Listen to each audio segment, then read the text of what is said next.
竟有此法龙宝术，神野兽身对决，他过不去！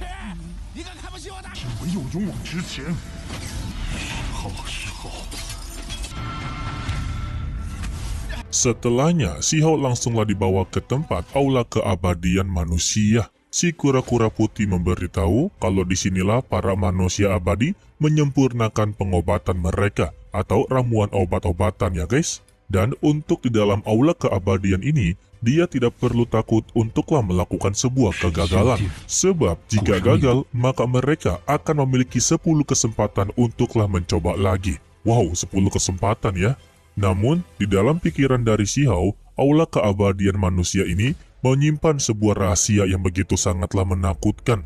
Sedangkan untuk di luar, si batu petir langsunglah memarahi si tuan kura-kura. Mengapa dia baru memberitahu ada sebuah bahaya besar di dalam sana ketika Shihou telah memasukinya. Jadi, dia haruslah bertanggung jawab atas semua ini. Si tuan kura-kura hanya membalasnya, tidak perlu khawatir. Semakin bahaya besar datang, maka dia juga akanlah mendapati sesuatu yang besar. Terlebih juga untuk aula keabadian tersebut telah bersinar, yang berarti kalau Shihou telah melakukan ujiannya. Jika nanti Shihou bisa lulus ujian, maka semuanya akanlah aman serta dia mendapatkan 10 kesempatan. Tetapi dia baru mengingatnya kalau dunia sudah sangatlah berubah sejak lama. Sudah pasti jalan serta ujian yang dilalui oleh Shihou pasti akan sangatlah berbeda dari sebelumnya.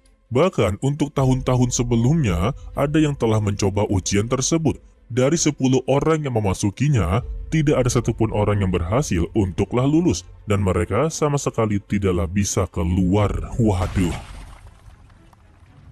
Sementara itu, Shihou sedanglah menjalani ujiannya. Dia mendapati beberapa rintangan yang begitu cukuplah rumit. Untuk ujian pertamanya, disebut sebagai ujian pengendalian mana ataupun energi. Serta di hadapannya ada seekor naga yang teruslah menyerang dirinya. Sayangnya, ketika sosok naga tersebut dihancurkan, malah bertambah semakinlah banyak. Sekarang totalnya menjadi ribuan naga. Alhasil, Shihou pun haruslah baku hantam dengan ribuan ekor naga. Beruntungnya saja, di dalam pertarungan tersebut, Shihou akhirnya mengetahui cara untuklah lulus ujian di tahap pertama tersebut.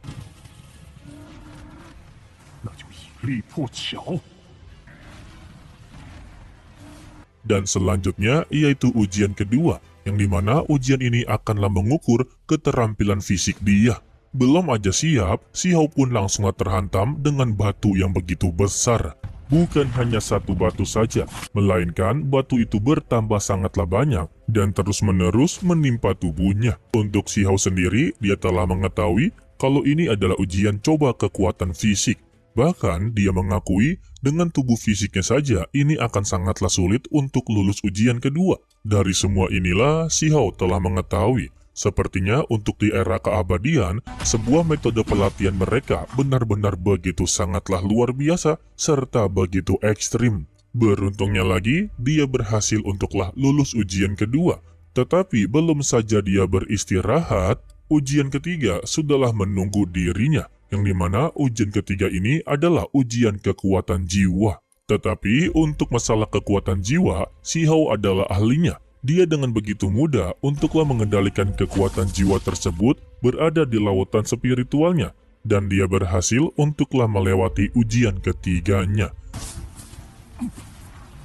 Setelah melewati ketiga ujian tersebut, Shihou merasa ada sesuatu yang sedanglah mengawasinya. Perasaannya begitu sangatlah menegangkan serta mengerikan daripada sebelum-sebelumnya. Baru aja dibilang, sebuah bola cahaya serta guntur langsunglah mengarah kepadanya. Ketika dilihat dengan begitu seksama, Shihou tampaklah terkejut. Ternyata itu adalah benih tahu bergerak.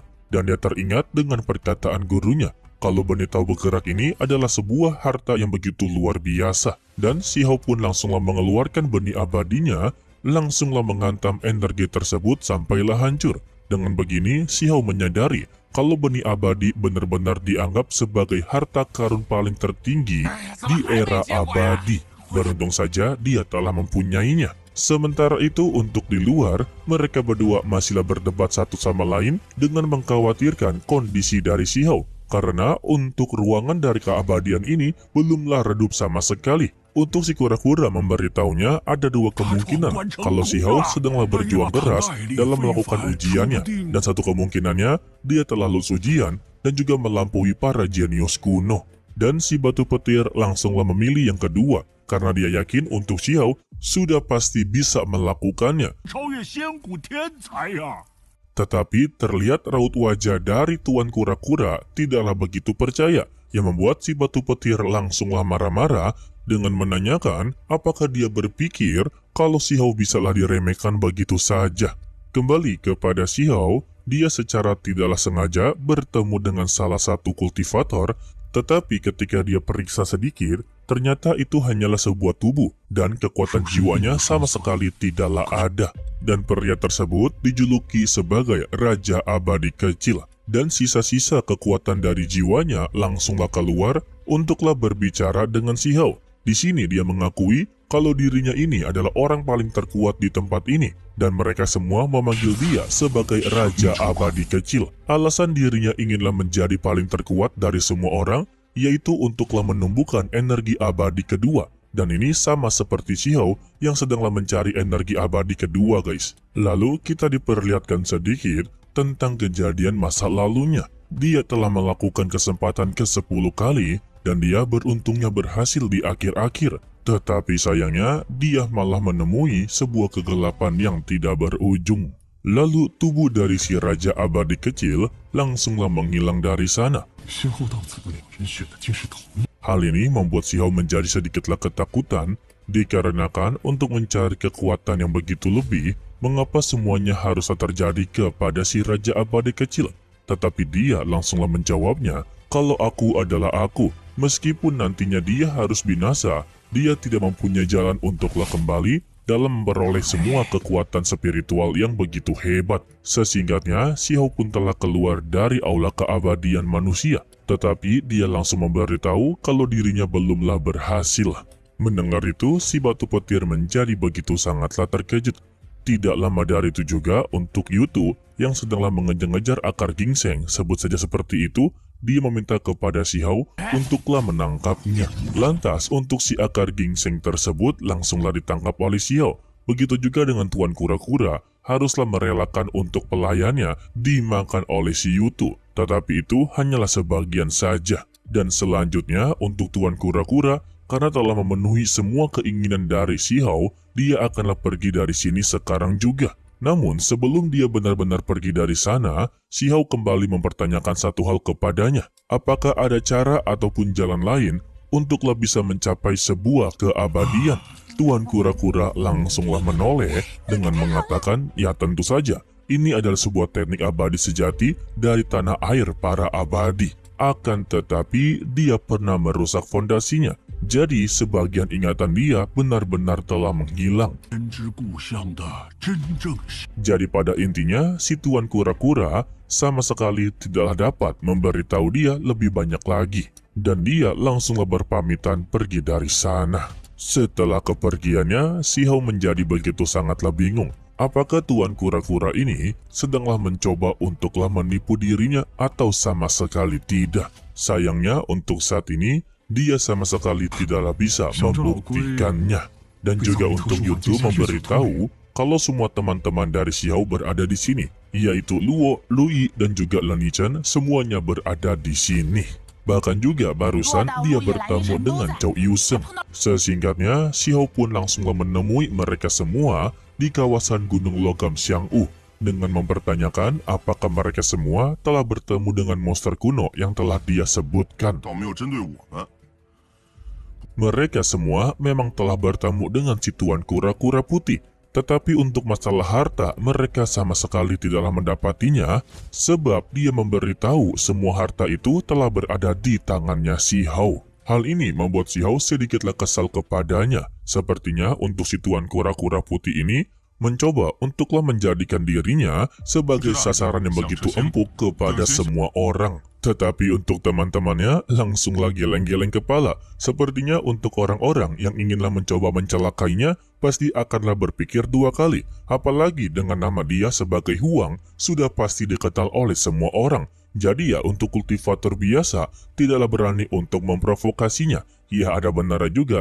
Tetapi kalau untuk kultivator terkuat, mungkin saja bisa guys. Namun ya, tetap saja peringatan dari teman-temannya, kalau dia haruslah waspada. Karena semua orang sudah mengetahui kalau Xiao telah memegang ramuan obatan yang begitu mujarab. Dan Xiao sebetulnya tidak begitu mempermasalahkannya. Tetapi sayangnya dia juga haruslah berkultivasi dan dirinya ini sama sekali tidaklah bisa bersembunyi. Baginya ini begitu sangatlah merepotkan. Lalu mereka pun mempunyai sebuah rencana agar Xiao bisalah melewati ini semua. Yang dimana satu persatu dari mereka langsunglah berpencar untuk mencari beberapa kultivator yang sedanglah menyamar dan juga bersembunyi untuk mendapati kesempatan dalam kesempitan. 永远也不要走了。 Sedangkan untuk si Juntao serta lainnya, mereka telah mengetahui kalau Xiao sedanglah mencoba untuklah menghilangkan jejaknya. Tetapi untuk orang kuno misterius satu ini, langsunglah memberitahu rencana selanjutnya, yaitu sudutkanlah teman-teman dari Xiao di satu tempat. Maka dengan begitu, Xiao akanlah datang kepada mereka sendiri untuklah menyelamatkan teman-temannya. 把他们逼到一处，看得慌。 Sementara itu untuk Xiao yang sudahlah berada di dunia kecil Changdiling, dia menjadi begitu sangat terputus asa karena sudah beberapa kali percobaan, dia tetaplah tidak berhasil. Sebab setiap kali dia mencobanya dan teruslah memaksakan dirinya, dia haruslah berada di ambang kematian. Dia langsunglah berteriak sebetulnya apa yang kurang dari dirinya. Tetapi secara tiba-tiba dia teringat dengan perkataan dari si Raja Abadi kecil, jika inginlah bisa menerobos dan mendapatkan energi abadi kedua, maka harus pertaruhkan nyawanya. Dari sinilah Xiao mengetahui mungkin saja dia kurang berani untuklah terus maju tanpa keraguan. Sehingga dia pun langsunglah mencoba untuk mengambil resiko yang begitu besar, yaitu maju tanpa ragu dan tidaklah memikirkan sebuah resikonya. Di sini dia merasakan kalau tubuhnya tidak akanlah mampu bertahan lagi, tetapi dia tidak begitu mempedulikannya dan teruslah melanjutkannya. Ini namanya melampaui batasannya guys. Dan sesuai perkataan dari si Raja Abadi kecil, ketika dia sedanglah melakukan sebuah penerobosan, dirinya malah menghadapi sebuah kegelapan yang tidak berujung. Dan kejadian tersebut juga telah menimpa dirinya. Sehingga Xiao pun langsunglah tidak sadarkan diri, yang membuat si batu petir langsunglah ketar-ketir.